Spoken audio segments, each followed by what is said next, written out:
Humans are unisexual and viviparous.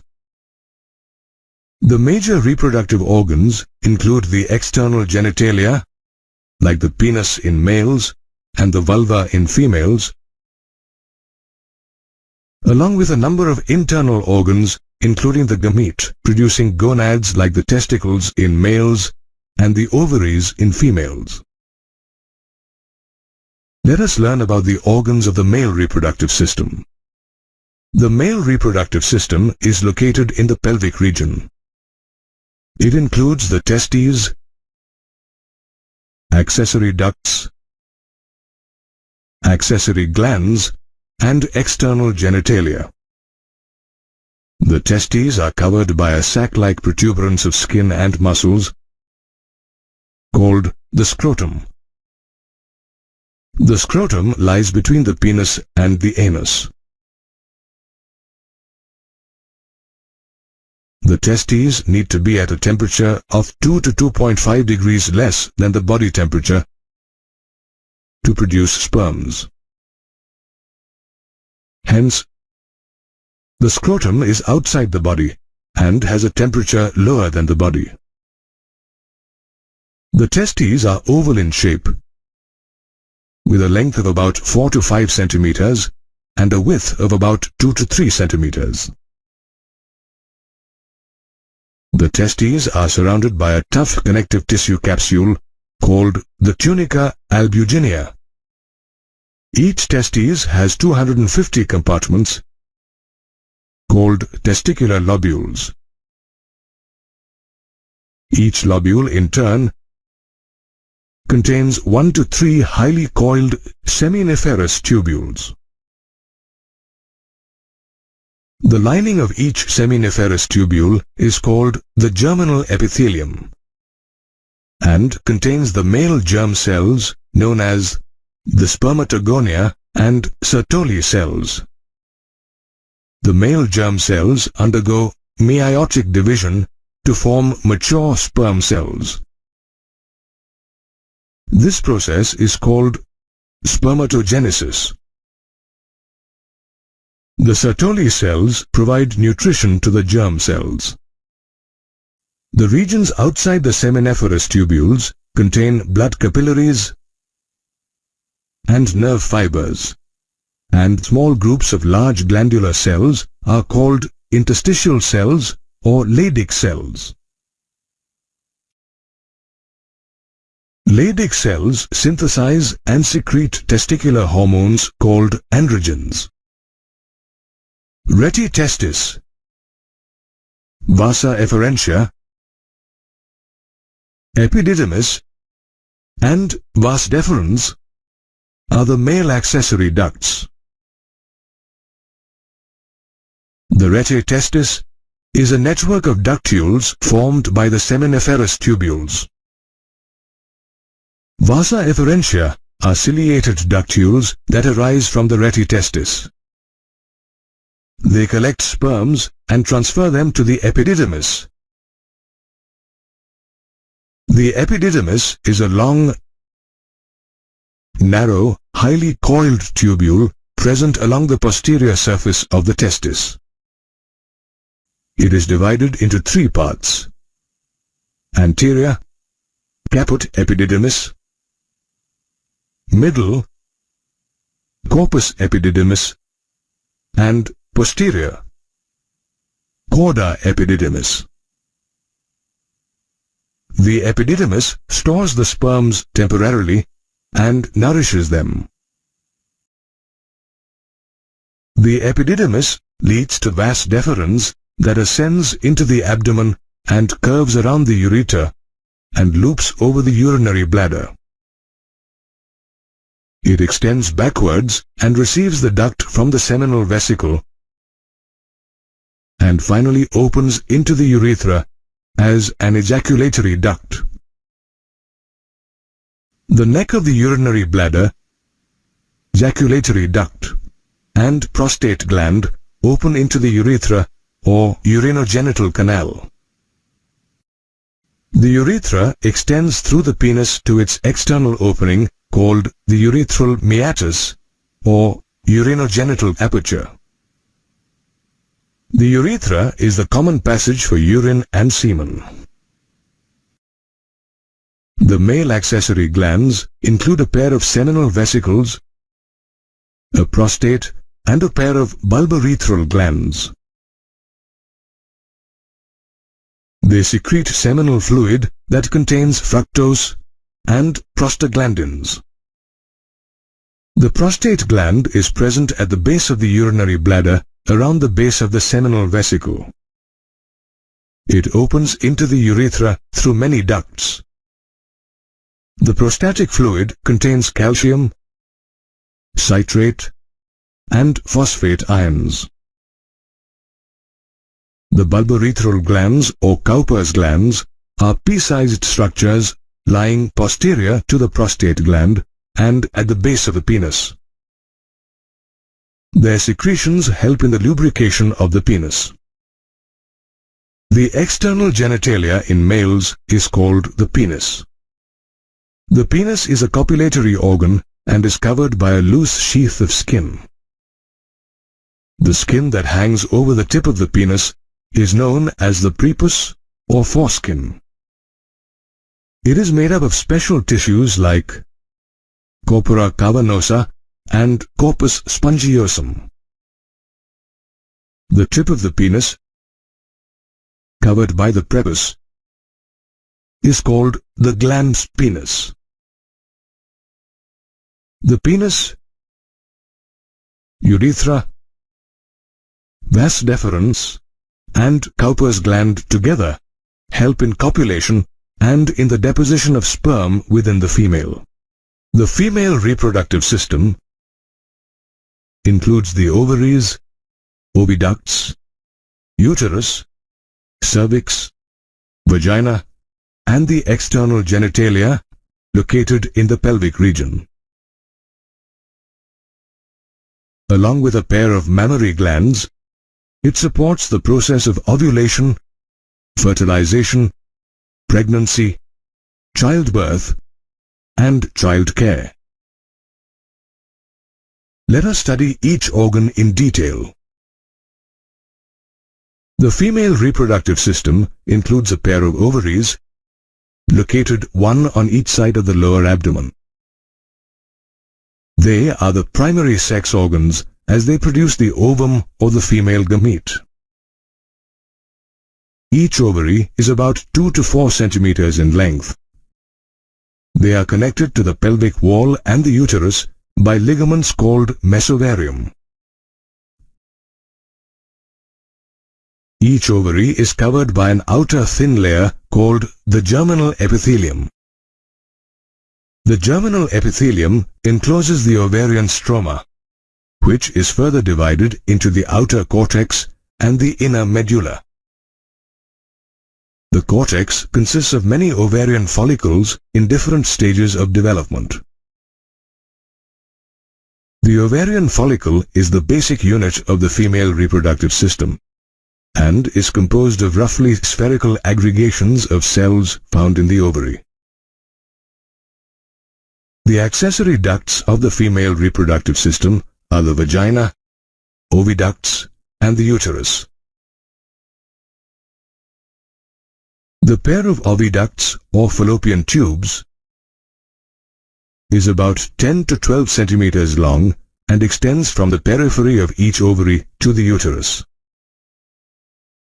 Each oviduct is differentiated into 3 parts, namely the infundibulum, ampulla, and isthmus. The infundibulum is a dilated funnel close to the ovary, and its edges are surrounded by finger-like projections called the fimbriae. They help collect and push the ovum into the oviduct after ovulation. The ampulla is the swollen and curved part behind the infundibulum. The fertilization of the ovum takes place in this part. The isthmus is a narrow and straight cavity, and it joins the uterus. The uterus is a hollow, pear-shaped muscular organ and is highly distensible. It is situated in the pelvic cavity between the urinary bladder and the rectum. It is also known as the womb.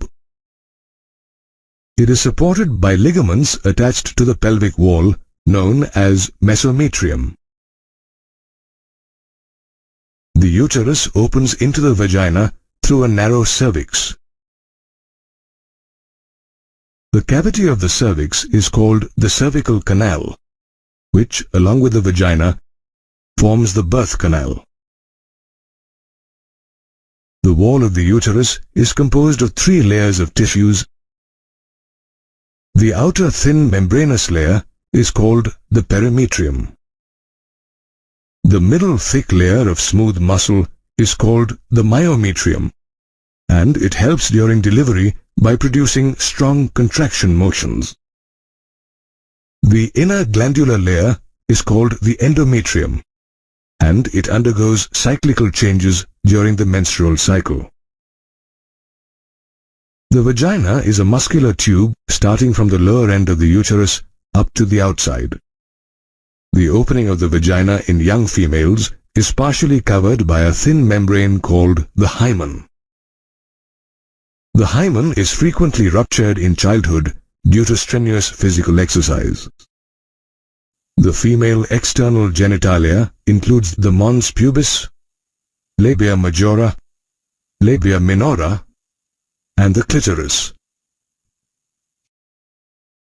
The labia majora consists of fleshy folds of tissue that extends down from the mons pubis and surrounds the vaginal opening. Hidden under the labia majora is the labia minora. Towards its upper end lies the clitoris, a small finger-like structure, and below it is the urethral opening. The female reproductive system is supported by the mammary glands. The mammary glands or breasts are modified sweat glands that lie over the pectoral muscles. They contain glandular tissues and a variable amount of fat. Internally, each breast is divided into 15 to 20 mammary lobes containing clusters of cells called the alveoli. The alveoli open into the mammary tubules. The tubules of each lobe join to form the mammary duct.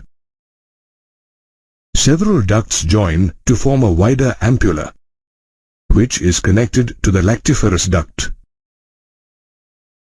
The lactiferous duct opens out through the nipple from which milk is sucked out.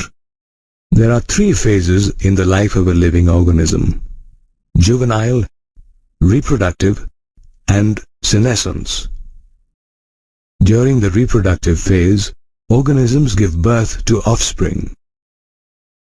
Interestingly, most organisms display certain morphological and physiological changes during the reproductive phase. Human females, for instance, experience the menstrual cycle, which is defined as cyclical changes in the genital system during the reproductive phase. Incidentally, a woman experiences her first menstrual cycle, called the menarche, at the onset of puberty, usually between the ages of 9 and 12. Occurring approximately every 28 days, a single menstrual cycle consists of 4 phases: menstrual phase, follicular or proliferative phase, ovulatory phase, and lastly, the luteal or secretory phase. Each phase of the menstrual cycle is marked by simultaneous changes in the uterus, ovary, and the secretion of hormones. For instance, during the menstrual phase, the endometrial lining of the uterus and its blood vessels break down and mix with blood, mucus, and other cell debris to form menses. The menses are discharged through the vagina as menstruation or menstrual flow, which, lasts for 3 to 5 days from the beginning of the menstrual cycle. Interestingly, the absence of menstruation indicates pregnancy or ovarian disorders such as polycystic ovarian disorder, or even factors such as stress and ill health. The menstrual phase is followed by the follicular phase, which occurs between days 6 and 14 of the menstrual cycle. During this phase, the primary follicle in the ovary matures into a Graafian follicle.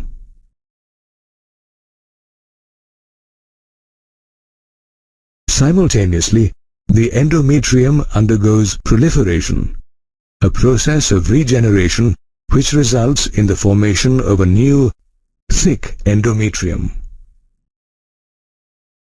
The follicular phase is followed by the ovulatory phase, which occurs during the middle of each menstrual cycle.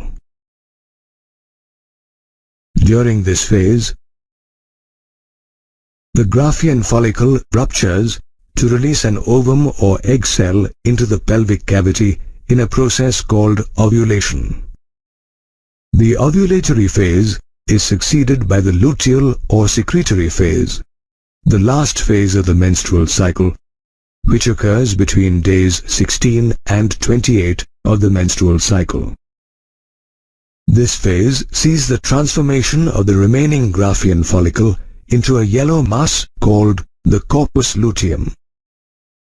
The endometrium too thickens, and its blood vessels become coiled and enlarged. Interestingly, the endometrium and corpus luteum play a vital role during the early stages of conception. For instance, a fertilized egg gets embedded in the endometrium and derives nourishment from it. The corpus luteum, on the other hand, starts secreting progesterone that helps maintain the endometrium and encourages the growth of the developing embryo.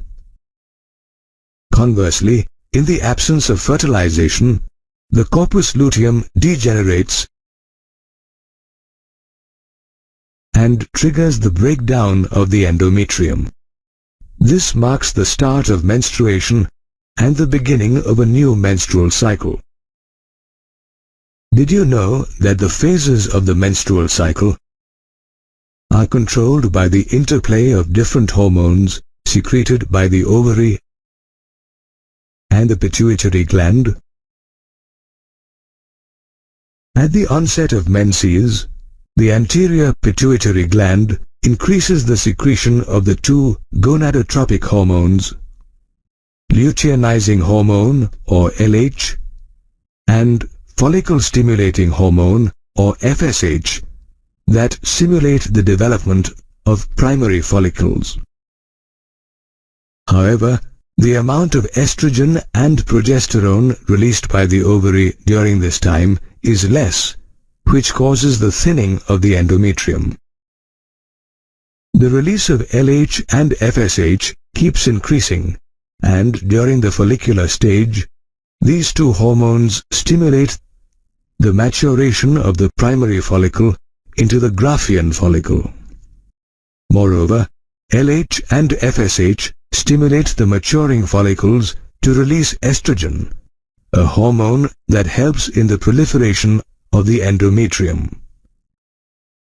The increased levels of estrogen, in turn, cause the anterior pituitary gland to release a surge of LH and FSH, so much so that by the ovulation stage, the levels of FSH and LH in the blood are at their peak.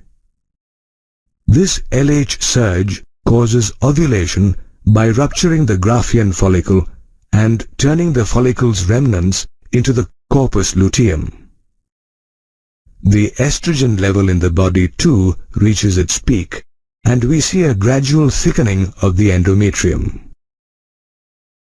However, once the corpus luteum begins secreting large amounts of progesterone, an FSH and LH inhibiting hormone, the levels of both these hormones drop, which in turn also lowers the levels of estrogen in the body. However, the endometrium continues to thicken because of an increase in the level of progesterone. Incidentally, the corpus luteum will keep secreting progesterone if a fertilized egg gets embedded in the endometrium. However, in the absence of a fertilized egg, the corpus luteum stops releasing progesterone and degenerates. A drop in the level of progesterone, in turn, triggers menstruation as well as the restart of the release of LH and FSH by the pituitary gland. Menstrual cycles normally stop once a woman reaches her 50s. This phase is called menopause. The menstrual cycle is an important process in a woman's body, and it consists of 4 phases which are controlled by hormones released by the ovary and the pituitary gland. Fertilization or fusion of gametes is the most vital event in the process of sexual reproduction, as it results in new life. In humans, while the male gamete or sperm is motile, the female gamete or ovum is non-motile. Therefore, for fertilization to occur, the two gametes must be brought together. This is achieved through insemination, where the penis releases semen filled with thousands of sperms into the vagina. Interestingly, while half of the total sperms released carry the X chromosome, the other half contain the Y chromosome. These sperms then rapidly move through the cervix, pass through the uterus, and finally reach the ampullary isthmic junction of the fallopian tube. In the meantime, the ovum, after completing the first meiotic division, gets released into the fallopian tube with the rupture of the Graafian follicle. Upon its release, the ovum begins to undergo the second meiotic division. However, the division does not go beyond the first phase. Interestingly, the ovum contains only the X chromosome. Studies have shown that the ovum is filled with cytoplasm called the yolk or vitellus, surrounded by a membrane called the vitelline membrane. The vitelline membrane is ensconced in another membrane called zona pellucida. However, there is some space between the zona pellucida and the vitelline membrane, which is called the perivitelline space. Surrounding the zona pellucida is a layer of granulosa cells called the cells of corona radiata. The ovum present in the fallopian tube now starts drifting towards the uterus. Once it reaches the ampullary isthmic junction, the ovum gets bombarded by several thousand sperms. However, only one sperm penetrates the zona pellucida and initiates the fertilization process. Moreover, this penetrating sperm induces the zona pellucida to stiffen, which prevents other sperms from entering the ovum. After gaining entry through the zona pellucida, the acrosome present over the sperm's nucleus starts secreting enzymes that aids the sperm head to get through the ovum's cytoplasm while the sperm sheds its tail. The fertilized egg now resumes the remaining phases of the second meiotic division. However, this division, being unequal, results in the formation of two unequal bodies, a haploid ovum called ootid and a second polar body. While the second polar body degenerates, the ootid and the haploid nucleus of the sperm fuse together to form a diploid zygote. Did you know that the sex of the zygote is decided at the time of fertilization? If the ovum is fertilized by a sperm containing the X chromosome, the resulting zygote contains XX chromosome, and would develop into a female.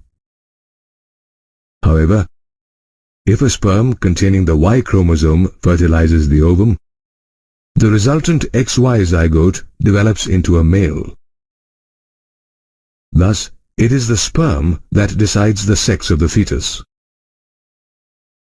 A little more than a day after its formation, the zygote starts moving down the fallopian tube.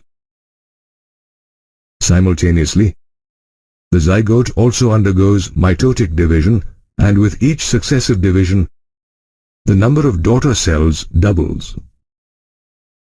This division is termed as cleavage, while the resultant daughter cells are called blastomeres. About 3 days after fertilization, the zygote contains nearly 8 to 16 cells and is called a morula. Over a period of 2 days, the morula descends down into the uterus and transforms itself into a blastocyst, a hollow ball composed of about 100 blastomeres, which are arranged in 2 layers. The outer layer, called the trophoblast, eventually gives rise to the placenta, while the inner layer, consisting of a group of cells called the inner cell mass, eventually differentiates to form the embryo.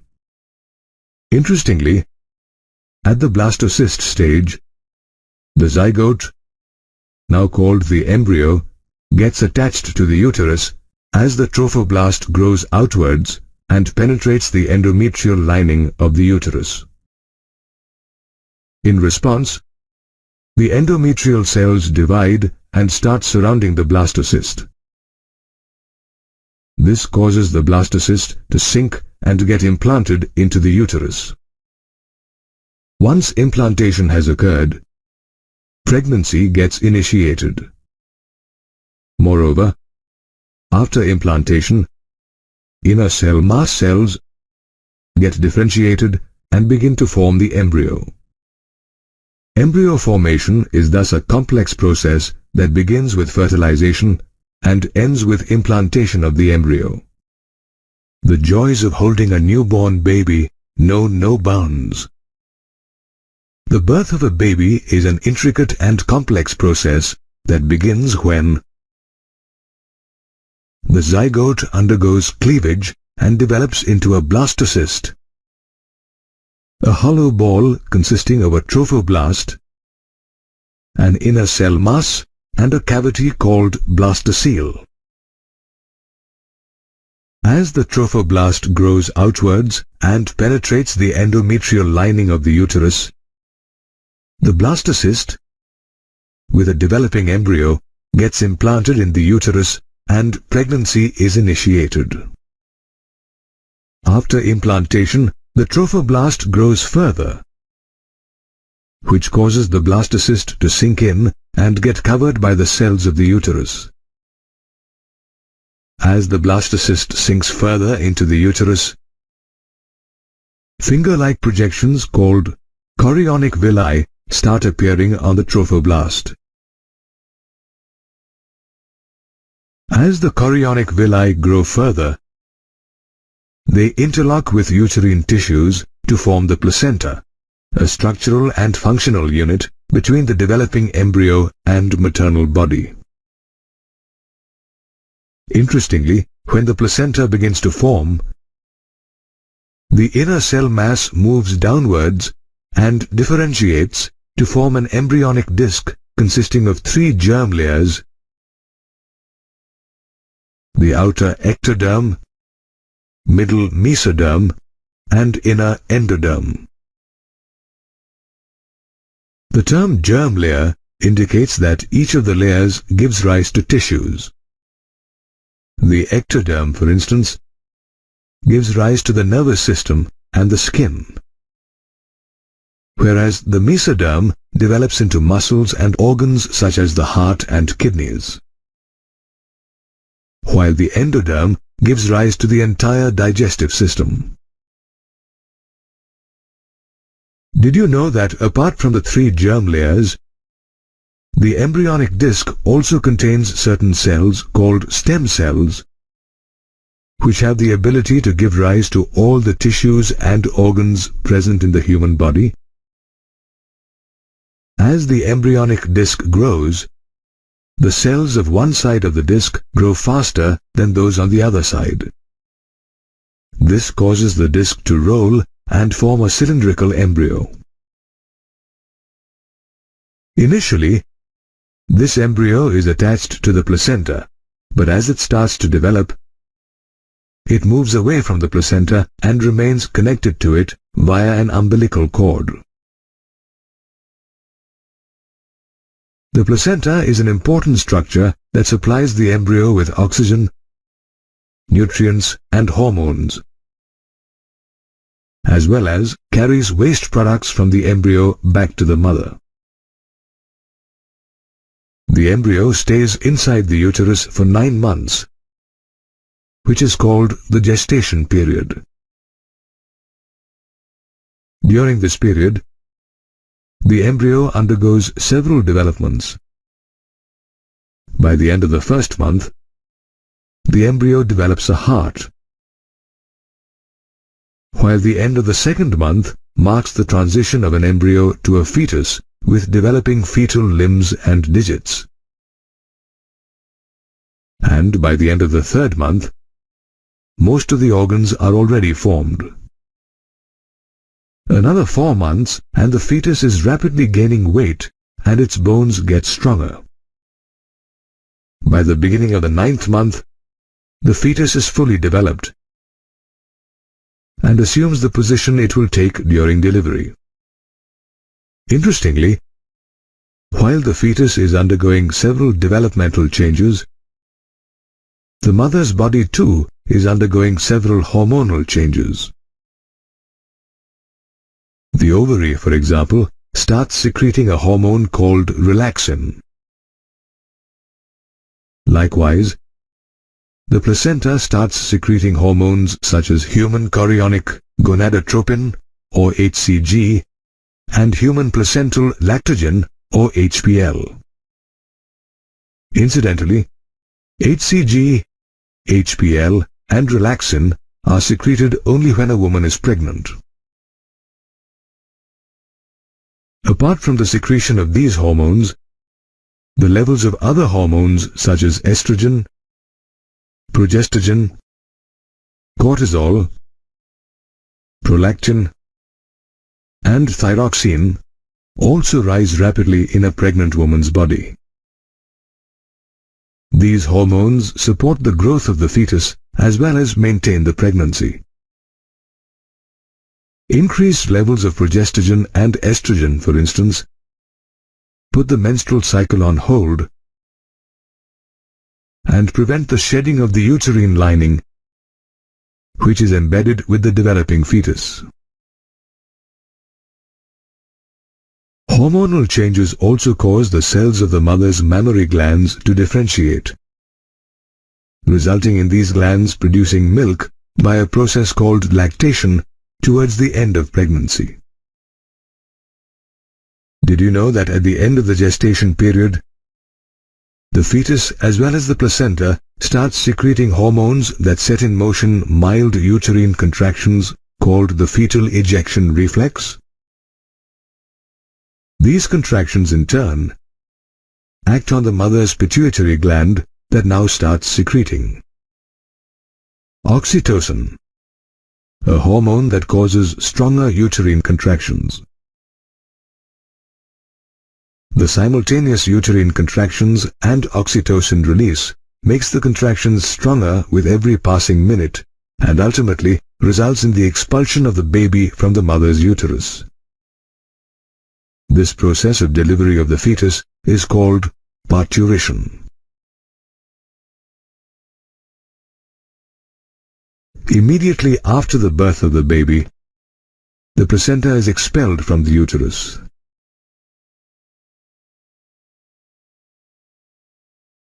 Soon after birth, the baby needs to be breastfed by the mother as early as possible. This is because immediately after parturition, the mammary glands start secreting colostrum, a form of milk that is rich in antibodies and improves the immune system of the baby. Every baby thus begins its journey as a zygote, which develops into a fetus over 9 months. Reproduction, an important process in human beings, involves the fusion of the male and female gametes called sperm and ovum. These gametes are formed by a process called gametogenesis. In males, the process of gametogenesis occurs in the testes and is called spermatogenesis, whereas in females, gametogenesis is called oogenesis and occurs inside the ovary. Interestingly, spermatogenesis and oogenesis begin at different ages. Spermatogenesis begins at puberty, usually between 12 and 13 years of age, and is divided into 2 stages: spermatocytogenesis and spermiogenesis. Spermatocytogenesis, the first stage, occurs in the seminiferous tubules, whose inner walls are lined with spermatogonia, the diploid male germ cells containing 46 chromosomes. Some of these spermatogonia divide mitotically to form 2 daughter cells. Of these 2 daughter cells, one remains the spermatogonium, while the other one becomes the primary spermatocyte. This primary spermatocyte divides meiotically to form 2 equal cells called secondary spermatocytes. Unlike primary spermatocytes, secondary spermatocytes are haploid cells containing 23 chromosomes each.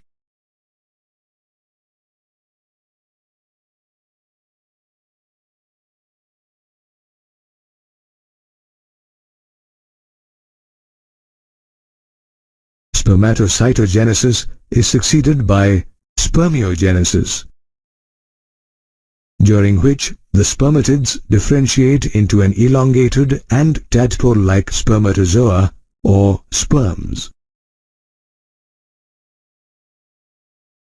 However, during this process, the heads of these sperms remain embedded in the Sertoli cells, which provide these developing sperms with nutrition.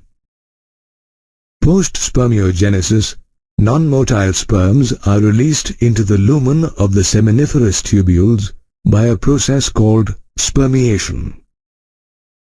The lumen has testicular fluid that helps transport the non-motile sperm to the epididymis, where they mature and become motile.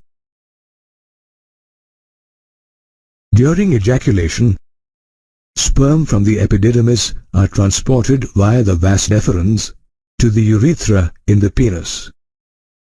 As the sperms pass through the different tubes, it mixes with fluids secreted by the seminal vesicles and prostate gland to form a mixture called semen, which is ejaculated by the penis. Did you know that semen released during a single ejaculation contains 200 to 300 million sperms? Microscopic studies have revealed that a typical sperm is covered by a plasma membrane and has 4 distinct parts: head, neck, a middle piece, and a tail. Inside the head lies an elongated haploid nucleus containing chromosomes. The anterior part of this nucleus is surrounded by acrosome, a cap-like structure filled with enzymes that help fertilize the ovum. The sperm's head is followed by its neck and middle piece, which is filled with mitochondria. These mitochondria break down glucose in the semen to produce ATP, an energy molecule that powers the movement of the sperm's tail.